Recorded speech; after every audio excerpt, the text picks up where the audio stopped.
네, 사회보험 시대를 거쳐서 복지국가 시대가 도래하게 되었습니다. 복지국가 시대를 살펴보면 다음과 같습니다. 먼저 복지국가란 어떻게 등장하게 되었는가? 복지국가의 등장 배경을 살펴보도록 하겠습니다. 복지국가의 등장에는 두 차례의 세계대전의 영향이 컸습니다. 두 차례의 세계대전이란 제1차, 제2차 세계대전을 의미하는데요. 이 두 차례의 세계대전을 경험하게 되면서 유럽 사회는 굉장히 큰 혼란 속에서도 복지국가라는 것이 태동하게 됩니다. 전쟁을 유럽 국가들은 그 전쟁을 경험하면서 노동자 계급과 시민 계급의 힘이 강해졌습니다. 그리고 또한 이들의 다양한 요구를 국가가 수용하게 되면서 복지국가가 나타나게 되는데요. 또한 복지국가는 제2차 세계대전 직후에 영국에서 처음 등장하면서 점차 유럽으로 확산되게 되었습니다. 사회보험이라는 것은 독일에서 먼저 생겨났죠. 근데 복지국가라는 것은 독일이 아닌 영국에서 처음 등장하게 됩니다. 그래서 영국에서 복지국가가 등장하게 된 이유에 대해서 살펴보도록 하겠습니다.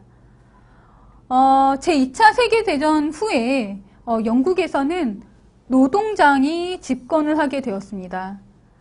노동당은 베버리지 보고서를 청사진으로 한 복지국가를 만들어갔습니다. 그리고 영국에서 복지국가가 형성될 수 있도록 청사진을 제공한 것이 바로 베버리지 보고서입니다.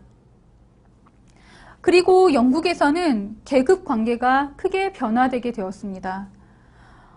노조와 노동당이 복지국가를 매개로 자본과 타협할 준비가 되어 있던 상태였고요. 그리고 이 타협할 준비라는 것은 노동자 계급의 힘이 계속해서 증대하였고, 그리고 노동자 계급과 중간 계급 사이에 복지 동맹이라는 것이 형성되었습니다.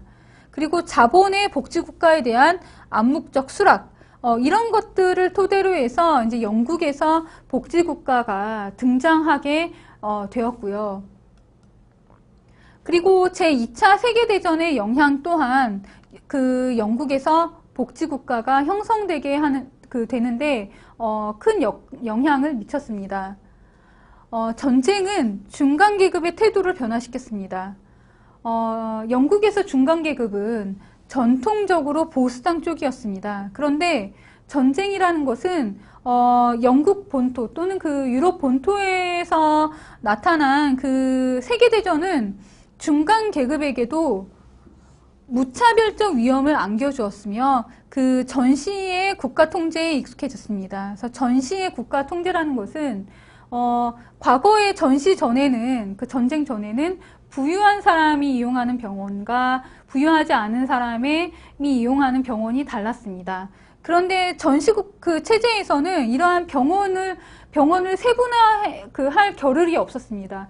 모든 부자와 가난한 사람 모두 동일한 병원에서 진료를 받게 되었고요. 그리고 전시 상황에서는 물건 같은 것들을 시장 경제에 의해서 구매를 할 수 있는 상황이 안 됐습니다. 그렇기 때문에 전시의 국가 통제 상황에서는 이러한 구호 물자 이런 것들이 모두 배급이 되었습니다. 그래서 부유한 사람이나 중간 계급이나 아니면은 노동자 계급 모두 이런 전시의 국가 통제에 상당히 익숙해진 상태에 이르렀습니다.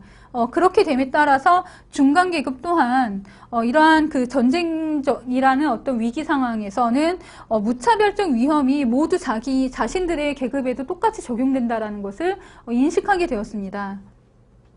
따라서 중간 계급은 이러한 전시 체제를 통해서 보편적 복지 국가가 자신들에게도 상당히 유리하다라는 것을 자각하게 되었고요. 그래서 그러므로 통해 이제 복지 국가를 수용하게 되었습니다.